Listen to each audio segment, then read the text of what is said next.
Hello friends, welcome to nursing villa. मैं पूजा आपकी अपनी फ्रेंड लेकर आई हूँ आपके लिए एक नया वीडियो जिसमें हम पढ़ने वाले हैं objective science of second trimester. जी हाँ दोस्तों, objective sign of second trimester देखेंगे हम। यहाँ पे सबसे पहला क्या होता है, क्लोजमा यानी कि around 24th week of pregnancy there appear pigmentation face and forehead. जी हाँ दोस्तों, ये बहुत ही कॉमन प्रॉब्लम होती है कि फेस ऐसे अजीब सा हो जाता है, काला काला सा। तो ये बहुत ही फेस करना पड़ता है, मतलब तो इसको एक टर्म दी गई है क्लोजमा यानी कि पिगमेंटेशन हो जाती है फोरहेड पे और कहाँ पे, फेस पे, और ये 24th वीक पे होती है। उसके बाद होता है ब्रेस्ट चेंजेस। जी हाँ दोस्तों, from 20th week pigmentation appear around primary areola in breast which is called as secondary areola. Breasts are more enlarged and Montgomery's tubercally and prominent extendly लिखा, सॉरी, टू सेकेंडरी एरोला। ये दोस्तों यहाँ पे जो भी एरोला कर रही हूँ मैं बार बार, तो यही बता देती हूँ कि जो ये होता है हमारा, इसके बाद ये होता है, इसकी वजह से हल्का सी सब चीज़ें। तो यहाँ पे क्या होता है, जो भी आउटर एरिया होता है वहाँ पे पिगमेंटेशन हो जाती है, डार्क हो जाता है, तो उसी को हम यही बोलते हैं ब्रेस्ट चेंजेस। एनलार्जमेंट भी हो जाती है ब्रेस्ट में, तो हम उसी को कहते हैं ब्रेस्ट चेंजेस।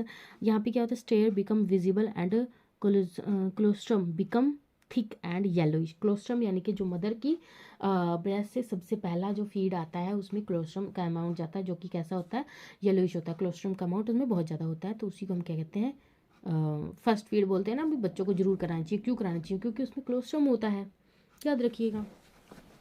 उसके बाद आता है दोस्तों एब्डोमिनल फाइंडिंग्स। एब्डोमिनल फाइंडिंग में क्या होता है, इंस्पेक्शन करते हैं एब्डोमिनल फाइंडिंग्स। जी हाँ दोस्तों, ये भी हमारा साइन होता है, साइन एंड सिम्टम्स जो भी है। ऑब्जेक्टिव होता है, ऑब्वियसली ऑब्जर्व करने से पता चलेगा। इंस्पेक्शन करते हैं इसमें after 24th week there is a appearance of a linear pigmentation in the middle of abdomen extending from symphysis pubis to ensiform cartilage called as linea Niagara.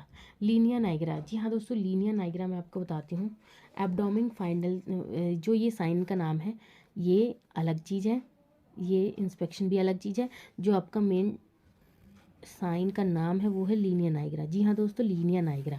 अगर आप यहाँ पे ऑब्जेक्टिव साइन में लिखेंगे तो हम ऑब्जेक्टिव साइन में linear Niagara ही लिखेंगे। ये हमारा एक असेसमेंट का नाम भी हम एब्डोमिनल फाइंडिंग में इंस्पेक्शन करेंगे, उसके बाद पाल्पिटेशन करेंगे। तो इंस्पेक्शन करी तो हमने लीनियर नाइग्रा पाया। लीनियर नाइग्रा क्या होता है कि जो हमारी नाभि होती है, ठीक है, ये लगा लो हमारा, ये हम एब्डोमेन है, ठीक है। तो यहाँ जो हमारा सिम्फाइसिस प्यूबिस होता है, यहाँ से लेके यहाँ तक एक एक डार्क सी हेयर, मतलब हेयर भी ऐसा लगेगा हेयर सी ग्रोथ हो गया है, फिर डार्क बिल्कुल काला हो जाता है, वहाँ से पूरी ऐसे लाइन बन जाती है। अगर आपको कोई घर में आपकी कोई प्रेग्नेंट लेडी है या कोई, मतलब अगर आपकी ड्यूटी वगैरह, तो देखना कभी नोटिस करना, ये लाइन बहुत कॉमन होती है। जितना जितना आपका जो भी है टमी एनलार्ज होता रहता है, यूट्रस एनलार्ज होता है, तो उस तरीके से ये लाइन डार्क होती रहती है, डार्क होती है। लीनियर नाइग्रा बोलते हैं इसे हम, ठीक है। उसके बाद होता है दोस्तों पाल्पिटेशन। पाल्पिटेशन में क्या होता है, as there is a enlargement of uterus. यहाँ पे क्या होता है, एनलार्जमेंट होता है यूट्रस का। Fundal height is also increase and can be felt in middle line. दोस्तों मेरी राइटिंग थोड़ी बहुत ही ज़्यादा अच्छी है, थोड़ी नहीं बहुत ही ज़्यादा अच्छी है, तो उसके लिए मैं माफ़ी चाहूँगी, सॉरी उसके लिए। इतनी अच्छी राइटिंग, हेड राइटिंग है मेरी, हैंड राइटिंग है, सॉरी उसके लिए, बट ठीक है, मैं पढ़ रही हूँ। Can be felt in middle line as soft elastic lump. It is actually, मुझे भी समझ में नहीं आ रही, it is ovoid in shape. Uterus is at 16th week में मिडवे बिटवीन सिम्फाइसिस प्यूबिस। ठीक है दोस्तों, जो भी है मैं बता देती हूँ आपको। जब हम पाल्पेट करते हैं, पाल्पेशन पे यहाँ पे क्या होता है कि एनलार्जमेंट ऑफ यूट्रस होता है, ठीक है। फंडल हाइट क्या होती है, इंक्रीज हो जाती है यहाँ पे फंडल हाइट। जो यूट्रस में आपने पढ़ा है ना, फंडास ये समथिंग, फंडल हाइट वहाँ पे क्या होती है, इंक्रीज हो जाती है।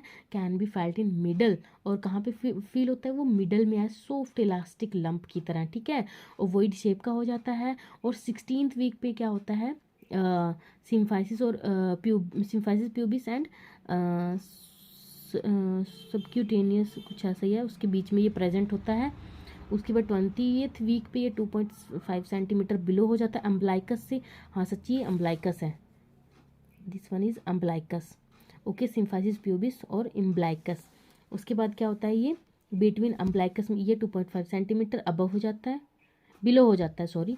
उसके बाद 24th वीक पे क्या होता है, level at the level of the umbilicus. उसके बाद ये पूरे अम्बलाइकस के लेवल पे होता है। तो यहाँ पे ये बताया कि हम पाल्पेशन पे क्या चीज़ फील करते हैं। और हमने एब्डोमिनल फाइंडिंग्स की, इंस्पेक्शन किया, उसमें इंस्पेक्शन में क्या देखा, लीनिया नाइग्रिया। लीनिया नाइग्रिया के बाद हमने पाल्पेट किया, पाल्पेशन में हमने क्या देखा कि 16th वीक पे हमें जो यूट्रस, सॉरी पहले से दिखाते हैं, जो यूट्रस है वो एनलार्ज हो चुका है, उसकी फंडल हाइट भी इंक्रीज हो चुकी है, और वो क्या हो चुका है, फील हो रहा है कहाँ पे, मिडल में, मिड लाइन में, जो भी हमारी मिड लाइन है वहाँ फील हो रहा है सॉफ्ट इलास्टिक लंप की तरह, ठीक है।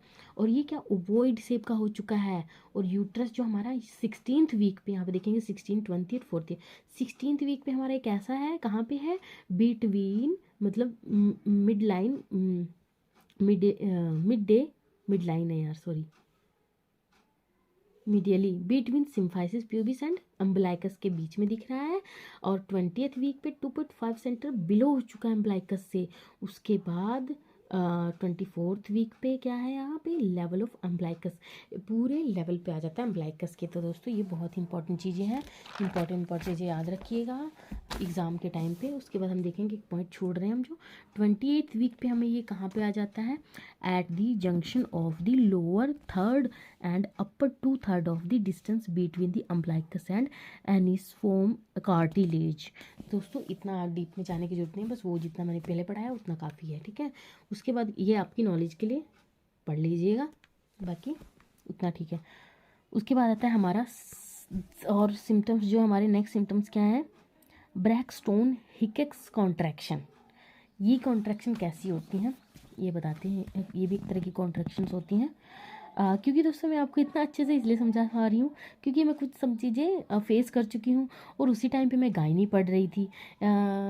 क्या हुआ कि ना, मैं गायनी भी पढ़ रही थी और उसी टाइम पे मेरी प्रेगनेंसी हुई। तो जैसे जैसे मैं प्रेगनेंसी के अगली स्टेजों में बढ़ रही थी, उसी तरीके से मैं अपनी जो भी सिलेबस था उसमें नेक्स्ट चैप्टर, अरे ये तो मेरे बारे में, अरे ये तुम्हारे बारे में, सेम। तो मेरे को क्या है कि वो प्रैक्टिकल भी हो गया मेरे लिए, और मैंने उसको थियोरेटिकली भी पढ़ लिया, तो मेरे लिए पक्का हो गया ये गायनी का। मतलब गायनी मैंने बहुत अच्छे से पढ़ ली, मेरे बेटे ने भी पढ़ ली साथ में मेरे पेट में रहते हुए।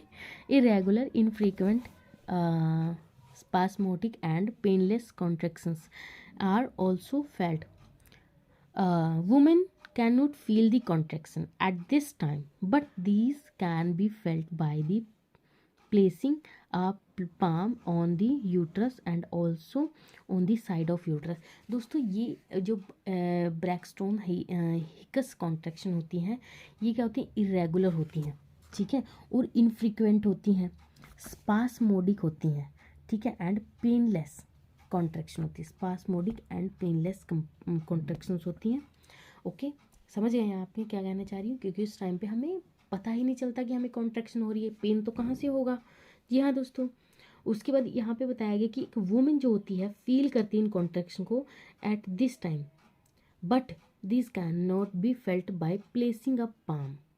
वो खुद फील कर रही है, बट हम जब उस पर पाम रखेंगे, मतलब कई बार क्या होता है, कॉन्ट्रैक्शंस को नर्सिस जो होती हैं या फिर हम जो भी मेडिकल जो भी होते हैं पर्सोनल्स, वो हाथ रख के कॉन्ट्रैक्शंस को पता करते हैं। लेकिन यहाँ पे क्या हो रहा है कि उसको पेन भी नहीं हो रहा है, उसको कॉन्ट्रैक्शन हो रही है, उसको पता चल रहा है, उसको फील हो रही है,